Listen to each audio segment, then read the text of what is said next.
দিব্যি সুন্দর হিসেব দিচ্ছিলেন, কিন্তু হিসেব দিতে গিয়ে তাল কাটল। মমতা বন্দ্যোপাধ্যায় আজ প্রচার করতে গিয়ে বলছিলেন কাল পর্যন্ত যত আসনে ভোট হয়েছে তার নাকি একটা হিসেব কষে রাখা রয়েছে। তা ওদিকে আজকে মানে এই চতুর্থ দফাটাকে ধরে নিলেও কাল নয় আজ অবধি এই চতুর্থ দফায় সারা দেশে যত আসনে ভোট হচ্ছে সেটাকে ধরে নিলেও যত আসন হয় তার থেকে বেশি আসনে ভোট হওয়ার হিসেব দিচ্ছেন মমতা। তিনি বিজেপি বা বিজেপির নেতৃত্বাধীন এনডিএ জোট যত আসন পাবে বলছেন, আর তাদের ইন্ডি জোট যত আসন পাবে বলে বলছেন, এই দুটো মেলালে এখনো পর্যন্ত যত আসনে ভোট হয়েছে তার অন্তত শখানেকেরও বেশি আসনে হিসেব আসে। শুরুতেই এই বেহিসেবের কারণটা কি? কেউ বলছেন হিসেব গুলিয়ে দিচ্ছে প্রত্যেক দফার তুলনামূলক শান্তিপূর্ণ ভোট। আজকেও অশান্তি হয়েছে দিলীপ ঘোষকে কেন্দ্র করে, অধীর চৌধুরীকে কেন্দ্র করে পুলিশের সঙ্গে তর্কাতর্কি, কিন্তু গোটা বাংলার হিসেব ধরলে যতগুলো আসনে ভোট হয়েছে তার মধ্যে অশান্তির সংখ্যা, অভিযোগের সংখ্যা, বুথ জ্যাম, ছাপ্পা, রিগিংয়ের অভিযোগ ভয়ঙ্করভাবে কম। পঞ্চায়েতের সঙ্গে ছেড়েই দিন, তুলনাতেই যাচ্ছি না, বিধানসভা বা আগের লোকসভা নির্বাচনের তুলনাতেও অনেক অনেক। আর এতেই নাকি এমন হিসেবের গড়মিল হচ্ছে, গুলিয়ে যাচ্ছে। আর মমতা বন্দ্যোপাধ্যায় যখন কার্যত গাছে কাঁঠাল গোফে তেলের মতো দিল্লি দখলের স্বপ্ন দেখছেন, তখন তার রাজ্যে যাদেরকে নিয়ে স্বপ্ন দেখছে সেই কংগ্রেস মানে ইন্ডিজোটের সব থেকে বড় শরিক, সেই বামেরা ইন্ডিজোটের অন্যতম গুরুত্বপূর্ণ শরিক, তারা বলছেন এই রাজ্যে মমতার সরকার বড়জোর আর কমাস কদিন। এই যে জোটের ভিতরেই প্রবল অবিশ্বাস। মমতা চাইছেন দিল্লি যেতে, যাদের সঙ্গে যেতে চাইছেন তারা বলছেন মমতা পশ্চিমবঙ্গেই থাকতে পারবে। এমন চূড়ান্ত বেহিসেবের কারণটা আসবো সে কথা। তার আগে আজকের বিশেষ প্রতিবেদন।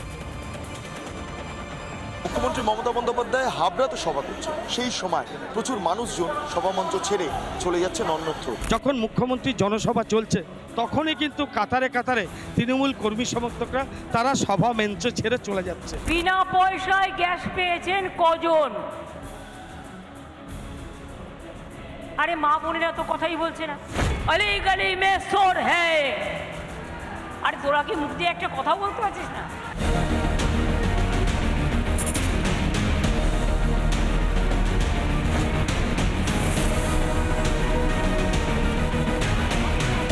মাঠে লোক হচ্ছে না, তৃণমূল নেত্রীর কথার মাঝেই খালি হচ্ছে মাঠ।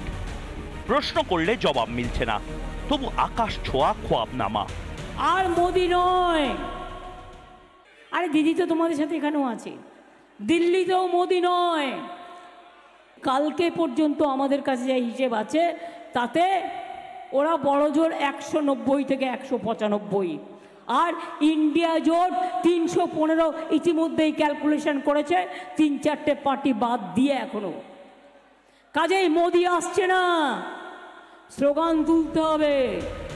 তা কোন অঙ্কে দিল্লি দখলের স্বপ্ন? হিসেবে গড়মিল তো শুরুতেই। এখনো ভোট হয়েছে 381 আসনে। মমতার হিসেব সত্যি ধরলে ইন্ডি জোট আর এনডিএ জোটের আসন সংখ্যাটা 495। মমতা বলছেন তার কাছে যা হিসেব তাতে জোট ইতিমধ্যেই 300 আসনে জিতে গেছে, এনডিএ বড় জোর 195। তার মানে মমতার হিসেবে ভোট হয়ে গেছে 495 আসনে। সত্য সেলুকাস, বড় বিচিত্র এই হিসেব। কিন্তু এ হেন আবল তাবল কেন? ব্যথাটা কি জোট সঙ্গীদের থেকেই এলো? কে ওকে খাতির করে? উনি কোথায় গেলেন এলেন আর কি বললেন তা নিয়ে আমার কোনো মাথা ব্যথা নেই। ওকে কেউ পোছে না, হয়ে গেছে ওর। 2 বছর পরে অ্যাসেম্বলি ইলেকশন আছে, 2 বছর পর্যন্ত উনি টিকবেন ওর সরকার। মমতা ব্যানার্জি ভীতু মহিলা চ্যালেঞ্জ গ্রহণ করতে পারে না, তো 2026-এ মমতা ব্যানার্জি থাকছেন এটুকু জানি। মমতা ব্যানার্জি ভীতু মহিলা চ্যালেঞ্জ গ্রহণ করতে পারে না, তো 2026-এ মমতা ব্যানার্জি থাকছেন এটুকু জানি। বুঝুন কাণ্ড। যাদের ওপর ভরসা করে দিল্লি দখলের স্বপ্ন, সেই জোট সঙ্গীরা তো রাজ্যেই মমতার কুর্সি নিয়ে টানাটানি করছেন। ফাইনাল তো 26-এ হবে না, তার আগে হবে। আপনারা যদি 30-35টা দিয়ে দেন তো 6 মাসের মধ্যে আবার ভোট হবে, এবং সেই ভোটের পর বিজেপির পতাকা নামিয়ে দেবে। আর 26-এ যদি ভোট হয় তৈরি হয়ে যান, এটা ফাইনাল, আর তার আগে হচ্ছে সেমিফাইনাল। কখনো মঞ্চে দাঁড়িয়ে বলছেন এ ভোট তার ভোট নয়, কখনো আবার আসনের হিসেবে তালগোল পাকিয়ে প্রচার মঞ্চ থেকে ভবিষ্যৎবাণী করছেন। এদিকে যাদের ভরসা করে এই হিসেব, তাদের কাছে তৃণমূলই এখন বিদায় সরকার। ইন্ডি জোটের ক্ষমতার স্বপ্ন, কাল নেমির লঙ্কার ভাগ।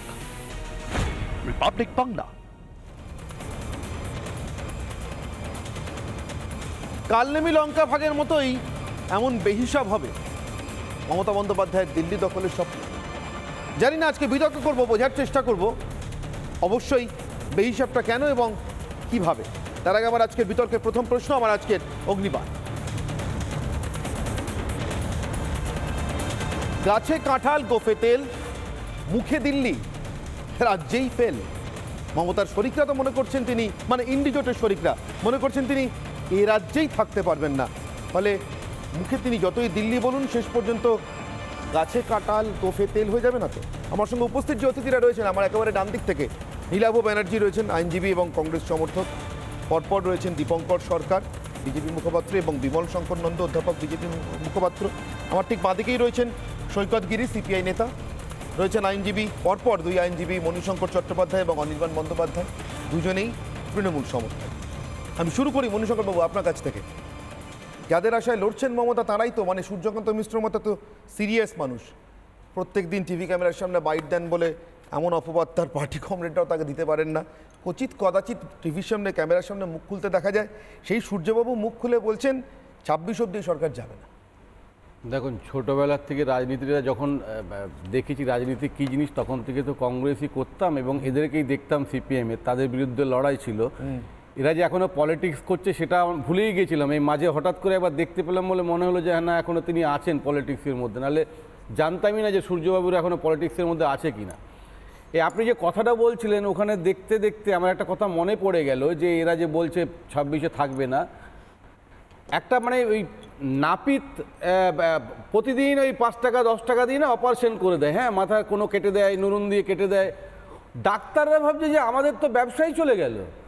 তখন ডাক্তারের নাপিতকে যখন ডেকে নিয়ে এলো, ভাই তুমি সত্যি সত্যি তো এত ভালো করে কী করে করতে পারো, তুমি একমাত্র ডাক্তারি পড়ার যোগ্য। ওখানে তখন ডাক্তারি পড়ানো হলো।